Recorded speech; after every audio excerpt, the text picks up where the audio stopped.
안녕하세요. 씨알쌤입니다. 이번 영상에서는 신사고 독서 주제 통합적 읽기에 해당하는 세 편의 글을 같이 공부해 볼 겁니다. 쌤이 영상을 세 개로 나누어서 찍을 거고요. 세 개를 나눈 다음에 주제 통합적 읽기를 이 세 편의 글을 가지고 어떻게 하는지를 같이 점검해 보는 방식으로 그렇게 공부를 해보도록 하겠습니다. 자, 그 첫 번째 영상, 첫 번째 글이 바로 박제가의 시장과 우물이라는 글입니다.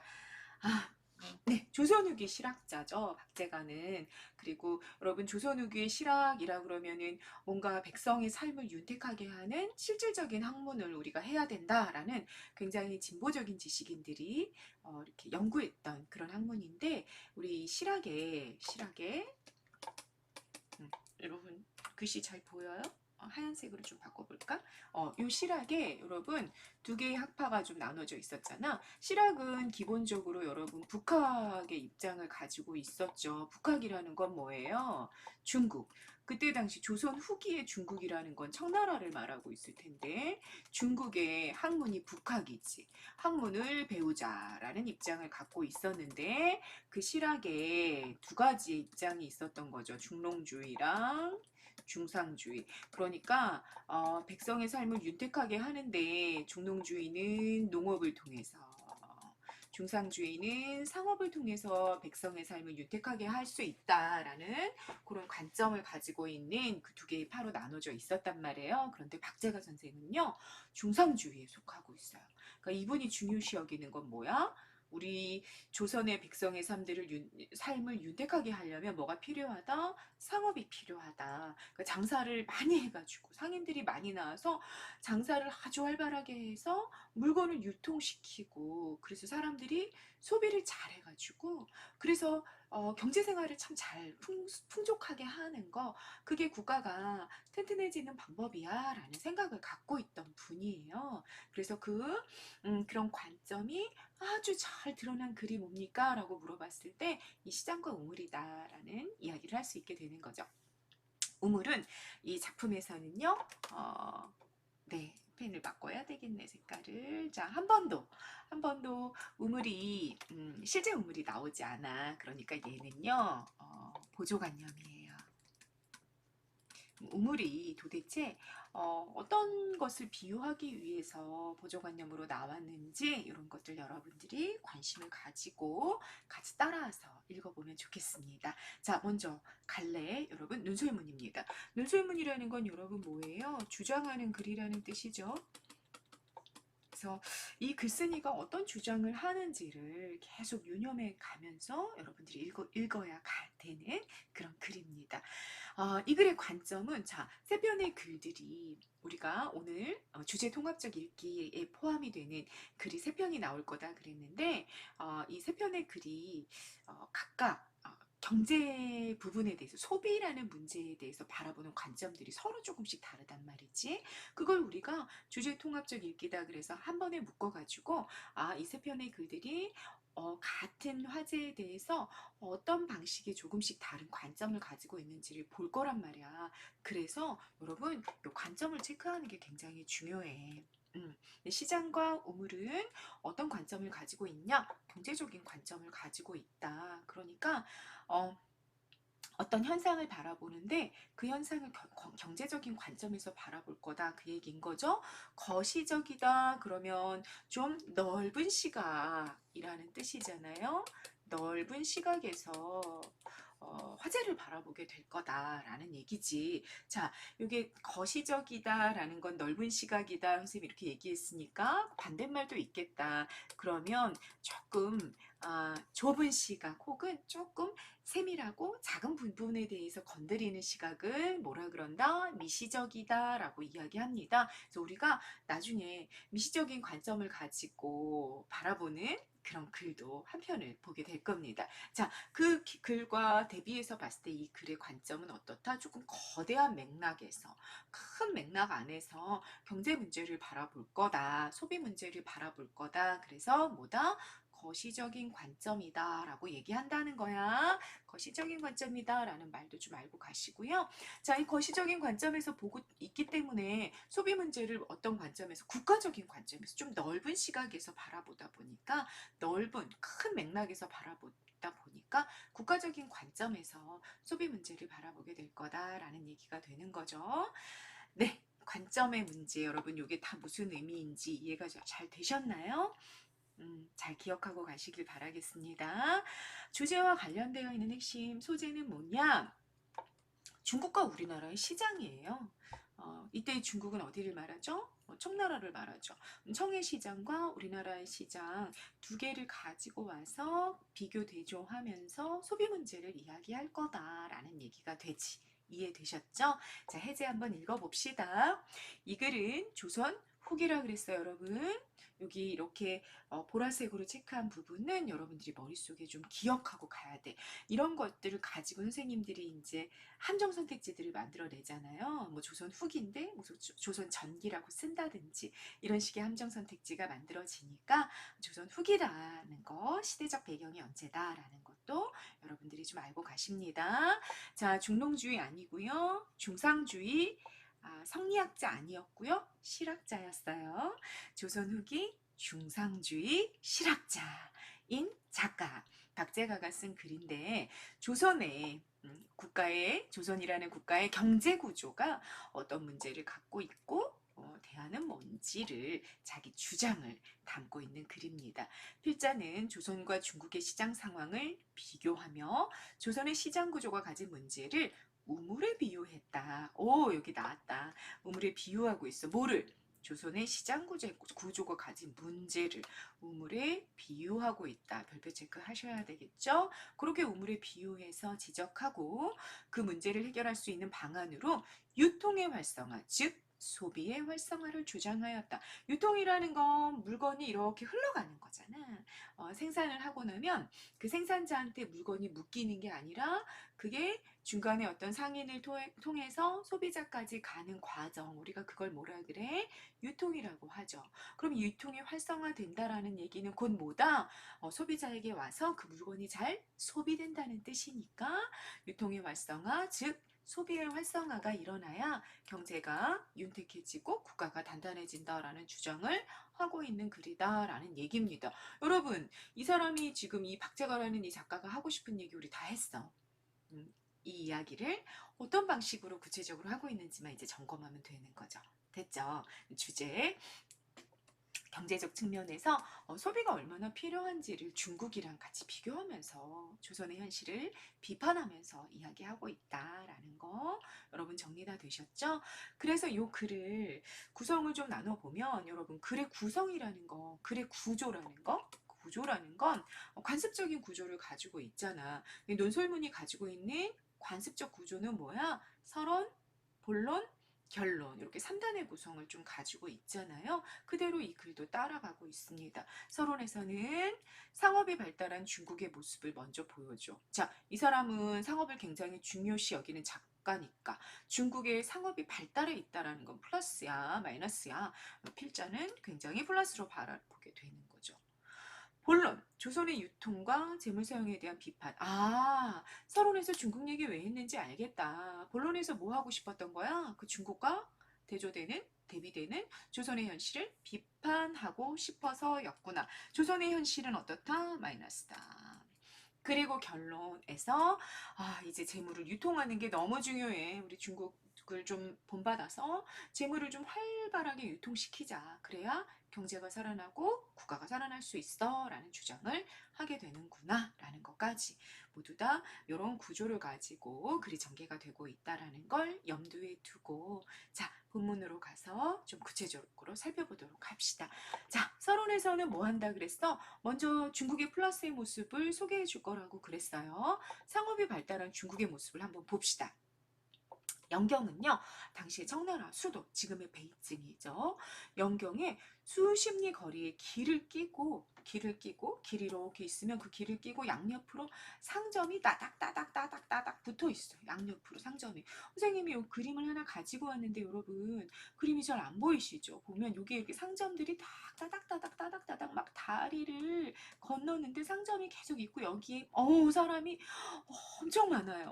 엄청나게 많은 사람들이 돌아다니고 있는 모습, 그걸 그림으로 그려놓은 그림들이 중국에 굉장히 많단 말이에요. 이런 그림들 보면 수십 리의 거리에 길을 끼고 양옆으로 상점이 막 빽빽하게 늘어서 있고 진기하고 다양한 물건을 팔고 있는데 점포 안에는 사람들로 그냥 빡빡한 거지. 그리고 그 사람들을 여러분 마치 연극을 관람하는 인파와도 같다 이렇게 표현해요. 사람들이 연극을 관람하기 위해서 막 빽빽히 모여 있는 그 모습처럼 상점 외에도 이 상점 거리가 있는 거지. 상점 거리에 사람들이 너무너무 빽빽했어 라고 사람들의 모습을 비유해주는, 그 중에서도 드시처럼 같이 라는 연결어를 써서 비유해주는 직유법이 사용이 돼서 얼마나 중국의 상점거리가 발달해 있는지를 먼저 얘기해 줬습니다. 그런데 이렇게 수도만 그러냐? 중국은 아니야. 시골도 마찬가지래. 시골도 옷에 가선을 두른 것 같대. 마치 상점거리 보면. 자, 역시 여기도 뭐가 쓰였어? 직유법 쓰였죠. 가선이라는 건 여러분 이렇게 두루마리가 있잖아. 두루마기가 이렇게 있죠. 두루마기가 있으면 여기에 옷의 선을 타고 이렇게 둘레를 얇은 헝겊으로 얇은 어떤 뭐라고 우리 얘기하지? 이렇게 두르는 거지. 예, 그렇게 두르는 걸 말하는데 옷선을 따라서 이렇게 쫙 둘러쳐져 있단 말이야, 가선이. 그러니까 시골의 상점도 어떻다는 거야? 길이 있으면 무조건 거기를 둘러서서 뭐가 있었다? 상점거리가 이렇게 있었다. 그 얘기인 거죠. 그러니 중국의 상업이 얼마나 발달해 있는지를 우리가 알 수 있는 거지. 그리고 동학묘, 융복사 이렇게 명소지 말하자면 청나라의 베이징에 있는 영경에 있는 명소인데 이런 명소에서도 특별한 날이 있으면 그때 시장을 열어. 그리고 거기서 진귀한 보물이랑 괴상한 물건들을 아주 많이 팔더라라는 거죠. 청에 가서 본 거야. 직접 봤더니 이렇게 상점들이 발달하고 시장이 발달해 있었어라는 이야기를 서론에서 먼저 해주게 됩니다. 됐죠? 본론으로 넘어갑시다. 본론의 첫 번째 단락. 자, 본론은 이제 조선의 현실을 비판하는 내용들로 채워질 텐데 첫 번째 단락에서는 상업에 대한 대비되는 시각을 먼저 보여줘요. 우리나라 사람들은 그 청의 영경을 바라보면서 이렇게 상업이 발달한 중국을 바라보면서 오로지 말단의 이익만을 숭상한다라고 말합니다. 자, 이렇게 따옴표 쳐가지고 사람들이 했던 말을 직접 가지고 오는 거 우리 뭐라 그래? 직접 인용 혹은 자, 개념을 알고 가세요. 직접 화법이라고 말하죠. 우리나라 사람들은 그러니까 상업이 발달한 중국을 보면서 쟤네 봐. 저 야만족들. 저 만주족들. 오로지 말단의 이익만을 숭상하는구나. 말단의 이익, 물질. 쟤네들은 돈만 알아. 재물만 알아.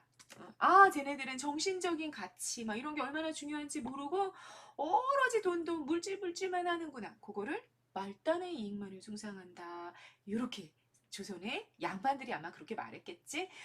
그렇게 말했다는 거야. 그러니까 우리나라 사람들은 상업이 발달한 중국을 플러스다 마이너스다 아주 부정적으로 여겼다라는 얘기죠.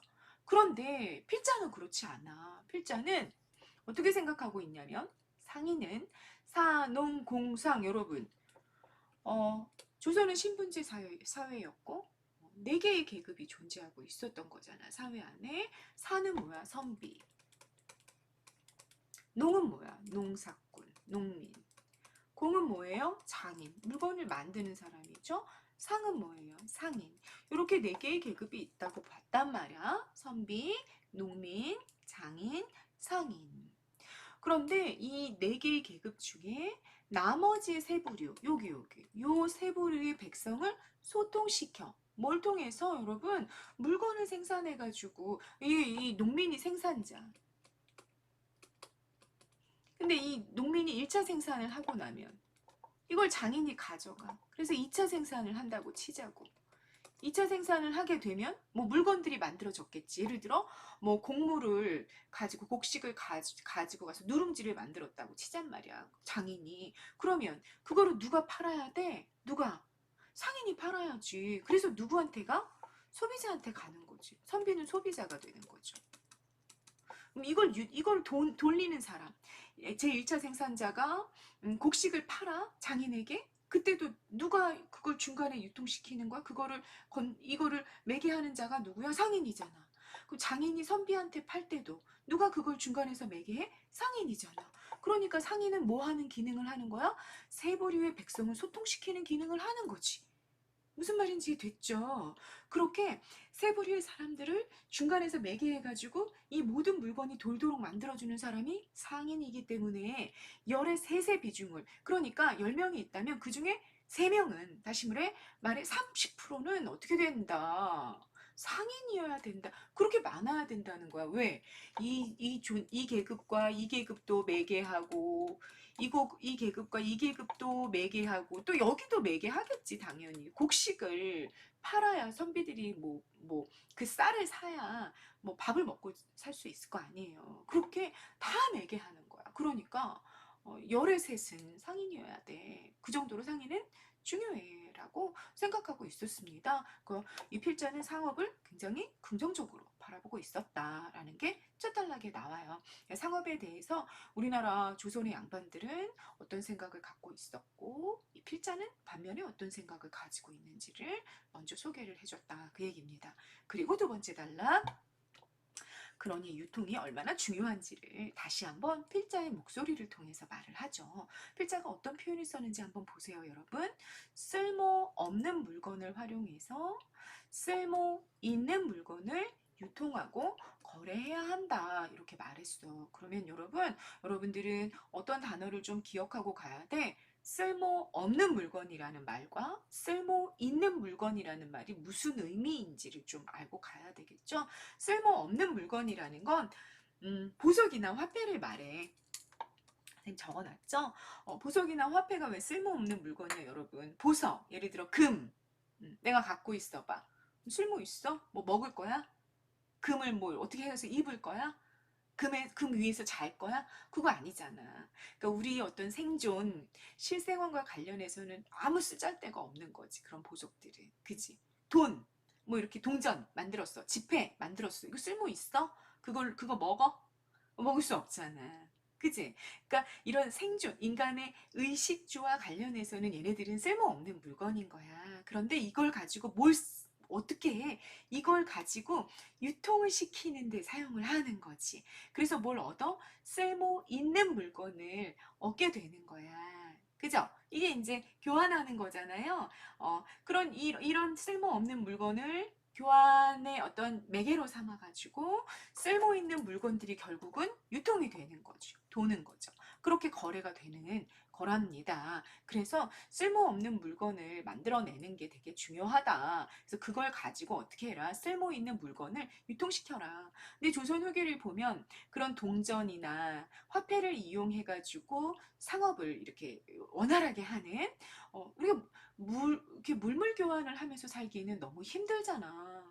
그러니까 그 물물 교환을 대신하는 게 이제 화폐였잖아요. 아니면 금과 은, 뭐 이런 것들이었고. 그런 것들을 좀 아주 활발하게 유통시켜야 되는데 조선 후기 사이에 아직 그런 게 잘 이루어지지 않았던 거지. 그래서 필자는 이런 주장을 하게 되는 거야. 쓸모없는 물건을 활용해서 쓸모 있는 물건을 거래를 좀 해라, 이런 주장을 하게 되는 거죠. 이렇게 유통이 일어나지 않을 경우에는 쓸모 있는 물건이 고갈돼 버릴 거다, 사라지고 없어질 거다, 그 얘기인 거야. 예를 들어서 내가 쌀을 생산했단 말이지. 쌀을 생산을 했는데 이거를 누군가에게 가서 팔아야 되잖아. 그래, 그렇게 팔아가지고 나는 고기를 좀 사야 된단 말이야. 그랬을 때 여러분, 이거를 화폐라는 게 없었을 때, 또는 뭐 금이나 은, 화폐를 대체할 수 있는 이런 어떤 매개가 없었을 때는 어때? 이 물건을 가지고 이거를 뭐 예를 들어 서울에 가서 팔아. 그러면 막 이거를 어떻게 이 생산자가, 농민이 직접 이걸 가지고 막 가서 파는 거 어려울 거 아니야. 이 사람 계속 농사를 지어야 되는데. 그러니까 그 중간에 누가 있어야 되는 거야? 상인이 있어야 되는 거지. 그럼 상인이 고기를 직접 가지고 있어? 그렇지 않잖아. 어떻게 해야 돼? 돈을 주는 거지. 쓸모없는 물건 물건을 주는 거야. 쓸모없는 물건을 주면 농민은 그 쓸모없는 물건을 받아서 이 화폐 또는 이 보석을 가지고 어떻게 하는 거야? 고기를 파는 사람에게로 가는 거지. 그래서 그 사람에게 이 쓸모없는 물건을 주고 쓸모 있는 물건을 가지고 와라. 그렇게 유통이 일어나야 된다는 거야. 그래야지만 상인은 또 어떻게 해야 되는 거야? 상인은 그렇게 쓸모없는 물건을 주고 쓸모 있는 물건, 좋은 곡식을 받았어. 쌀을 받았어. 그래갖고 그거를 수레를 타고 수레를 가지고 어디로 가? 서울로 가. 가서 또 거기서 양반에게 팔아 넘길 수 있는 거잖아. 그럴 때 어떻게 또 해? 양반은 또 돈을 주고 쓸모없는 물건을 주고 쌀이라는 쓸모 있는 물건을 상인으로부터 사고 이렇게 해서 유통이 쫙 일어나야지만 이 농민 또는 장인에게서 만들어진 이 쓸모 있는 물건들이 잘 돌 수 있어. 근데 이게 제대로 원활하게 만들어지지 않아. 그럼 어떻게 돼? 쌀이 썩겠지. 팔 수 없겠죠. 응? 아니 이게 잘 안 팔렸잖아. 그러니까 어떻게 됐어? 여기 안에서 그냥 썩어버릴 거 아니야. 그럼 그 다음 해에 그 농사꾼은 쌀농사 많이 지을까? 쌀농사 많이 지을 필요 없지. 왜? 내가 먹을 것만 있으면 되잖아. 나머지는 어떻게? 썩어서 버리는데? 그러니까 쌀농사 안 짓는 거지, 잘. 그럼 어떻게 돼? 결국 그 해의 쌀은 아주 없어지겠죠. 그런 식으로 물건이 결국은 고갈되는 결과를 이제 만들어내게 될 거다. 그 얘기야. 유통이 일어나지 않으면. 그지? 이 유통이 일어나지 않으면 생산자들이 생산을 잘 안 하게 돼요. 그러니까 아주 끔찍한 일이 일어나게 된다라는 걸 조선 후기에 박재가라는 학자는 이미 알고 있었다는 거죠. 유통이 너무 중요하다라는 얘기를 하는 게 두 번째 단락이었다. 그 얘기입니다. 세 번째 단락. 그래서 중국의 정말 위대한 왕들은 어떻게 했냐면 고대부터 유통을 굉장히 중시하셨어요. 이분들이 어떻게 하셨냐? 덜 기묘한 물건, 이게 바로 뭐야? 쓸모없는 물건이지. 뭔데? 보석이랑 화폐 같은 거. 이런 걸 만들어 가지고 더 기묘한 물건, 이게 뭐야? 쓸모 있는 물건이지. 쌀밥, 비단옷 같은 생활 필수품의 상대가 되도록 하셨다. 이게 무슨 말인지 이제 이해하셨죠, 여러분? 화폐 같은 것들을 가지고 중요한 생활 필수품들을 살 수 있게끔 고대의 왕들은 이 제도를 만들어 놨다, 그 얘기입니다. 그리고 어떻게 했다? 배와 수레를 만들어서 물건을 유통시키셨다, 그 얘기입니다. 이 물건을 예를 들어 전라도 지방에서 난 쌀을 서울에서 먹을 수 있게끔 하려면 뭐가 있어야 되는 거야? 수레가, 또는 그거보다 훨씬 더 멀고 뭐 강을 끼고 있고 바다를 끼고 있다면 배가 필요했겠지. 유통을 할 때 가장 필요한 기구가 뭐가 되는 거야? 배나 수레란 말이지. 그래서 이런 것들을 만들어서 물건을 유통시키고 백성의 생활을 윤택하게 하는데 중국의 왕들은 굉장히 큰 관심을 가지고 있었다. 그래서 중국의 사례를 또 소개를 해줍니다.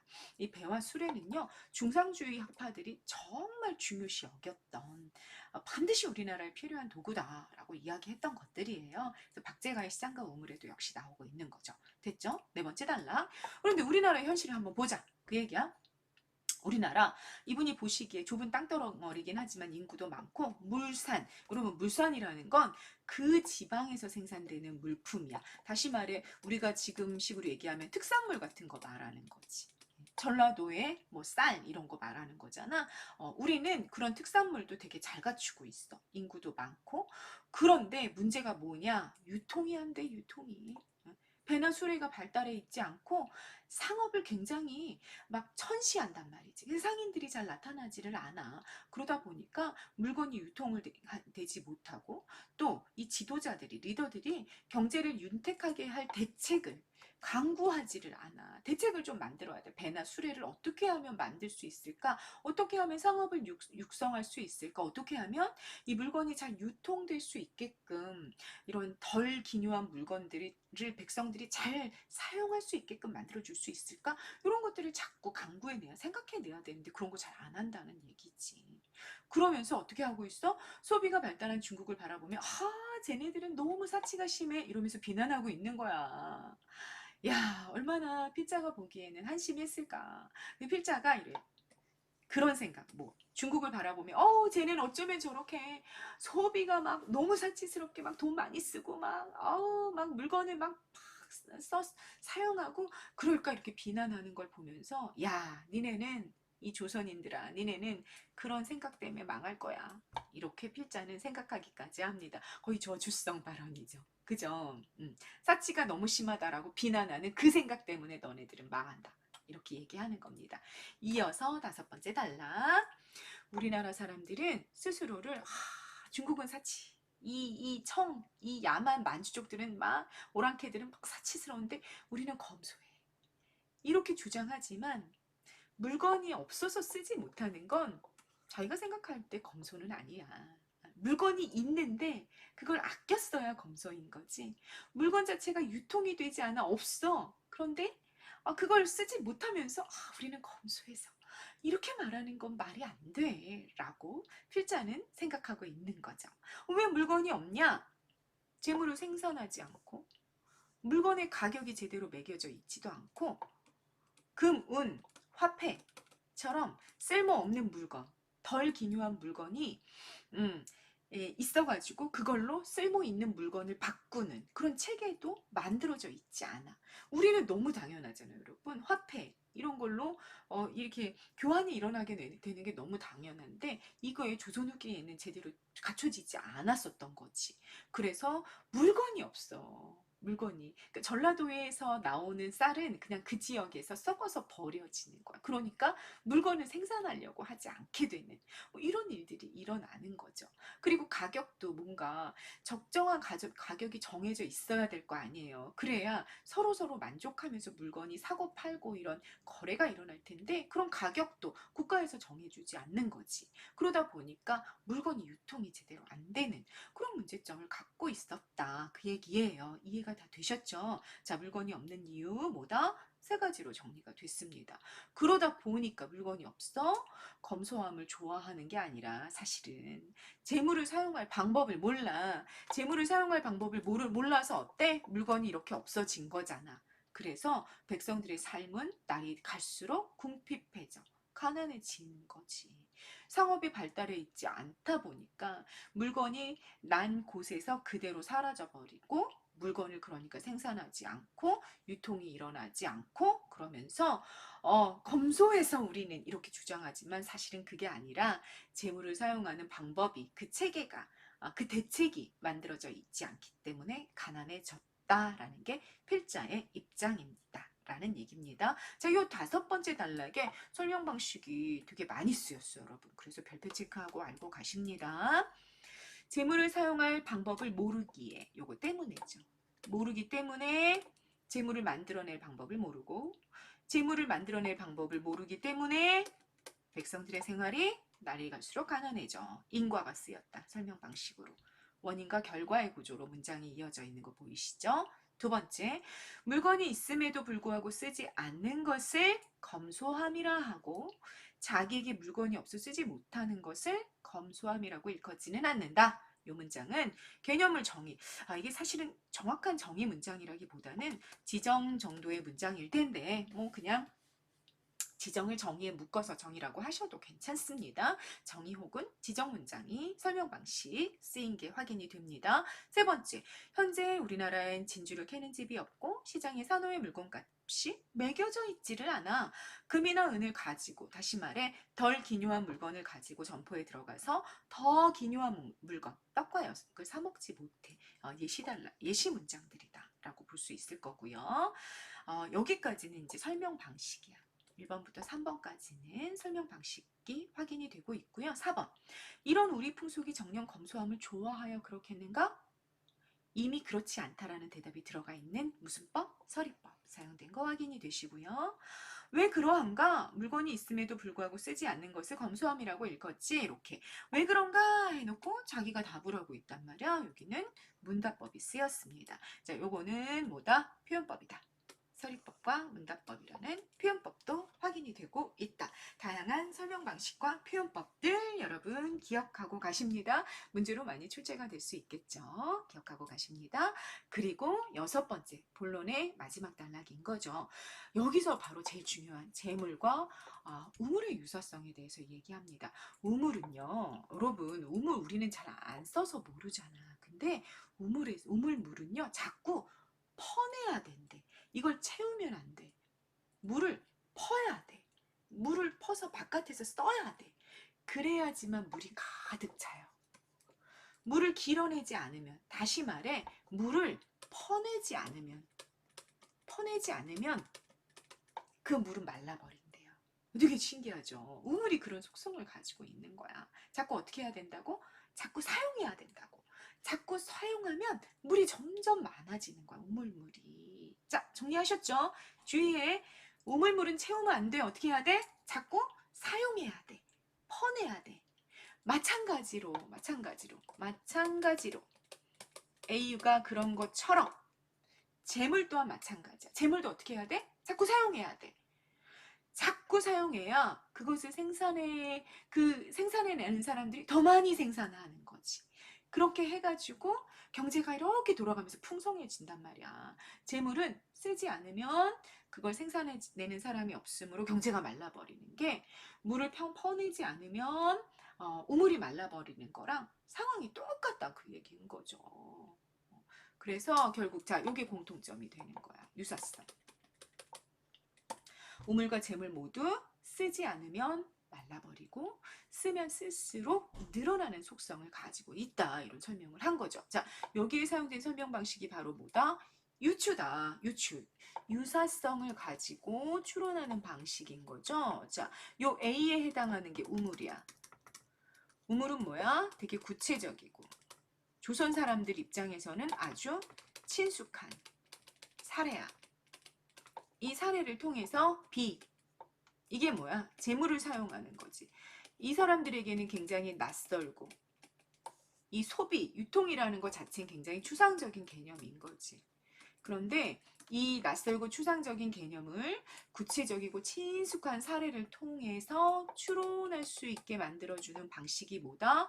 유추인 겁니다. 그래서 여기선 유추가 사용이 됐다라고 얘기하는 거죠. 자, 유추라는 설명 방식 이해되셨죠? 이렇게 아주 구체적이고 친숙한 사례, 이 A를 가지고 낯설고 추상적인 개념을 이해하게 만들어줄 때 여기에 비유가 사용이 돼. 비유가 사용이 되기 때문에 A와 B를 연결할 때 마찬가지로, 혹은 A가 그런 것 같이, A가 그런 것처럼, A가 그런 것 그렇듯이 B도 그래 라는 설명 방식을 사용하게 되는 겁니다. 자, 여러분, 유추 문제가 나올 수 있어. 유추 문제가 나올 때는 어떻게 풀어야 되는 거다? 선생님 지금 설명했습니다. 비유가 나오는데, 어떤 사례가 나오는데, 아주 친숙한 사례가 나오는데, 이 친숙한 사례를 A와 마찬가지로 인생도 그래라든지 어떤 추상적인 걸 이해하게 만들어주는 방식이다, 그 얘기인 거야. 여기에 뭐가 쓰일 거다, 여러분? 비유가 쓰일 거다.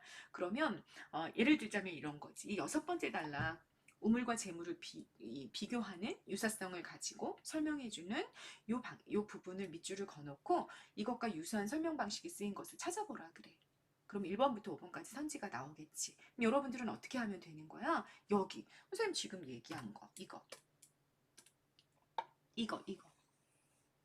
요 형식을 가지고 아주 구체적이고 친숙한 어떤 사례를, 어떤 인생의 어떤 진리나 진실, 이런 추상적이고 모호한 어떤 주제의식, 생각, 이런 걸로 연결하고 있는 걸 찾아보는 거야. 근데 1번부터 5번까지를 찾아봤는데 이런 연결어가 안 보여요, 선생님. 이럴 경우는 어떻게 해야 돼? 이 연결어를 한번 넣어봐. 이 연결어를 넣어봐서 말이 돼. 그러면 거기엔 유추가 사용이 된 겁니다. 자, 유추 어떻게 찾아내는지 이해하셨죠, 여러분? 자, 이렇게 해서 우물을 그 재물과 유사성을 설명하면서 본론이 마무리가 됩니다. 자, 결론. 재물 유통이 참 중요하구나. 우리나라 종로 네거리의 시장 점포가 1, 2가 채 되지가 않는데, 그런데 중국은 시골 마을에도 점포가 몇 리에 걸쳐 있어. 이 영경이란 수도만 그런 게 아니라 시골 마을에서조차도 우리나라 그 경성, 그 한성에 있는 종로 네거리면 가장 번화가란 말이야. 그거보다도 훨씬 더 많은 그런 시장거리가 시골 마을마다 있다, 중국은. 그 얘기야. 역시 데비스였죠. 이 대비를 통해서 재물의 유통 여부에 따른 결과다, 이거. 재물이 돈 거야, 유통. 재물이 돌아서 쓸모없는 물건으로 쓸모 있는 물건이 아주 잘 이렇게 바꿔지는, 교환이 되면서 전국으로 도는 그 구조가 마련된 결과로 중국의 시골에선 이렇게 상업이 발달해 있는데, 우리나라 같은 경우는 이 수도의 가장 번화한 곳조차도 상업이 발달해 있지 않아 재물의 유통 여부에 따른 결과가 이렇게 어떤 경제의 풍요로움과 빈곤함을 갈라놨어. 참 안타까운 현실이 아닌가? 이러면서 작품이 끝나고 있는 거죠. 자, 조선 후기 중상주의 실학파인 박제가의 글이 바로 이 시장과 우물이라는 글입니다. 자, 시장과 우물이라는 글을 통해서 여러분, 이 소비를 바라보는데 경제적인 관점, 그리고 국가라는 큰 단위 안에서 거시적이고 국가적인 관점에서 소비의 문제를 바라보면서 조선 후기에 상업이 발달하지 못했던 그 현실을 비판하고, 우리나라 상업, 유통이 재물의 유통이 얼른 발전해야 되겠다라는 주장을 하고 있는 글의 갈래가 뭐라고요, 여러분?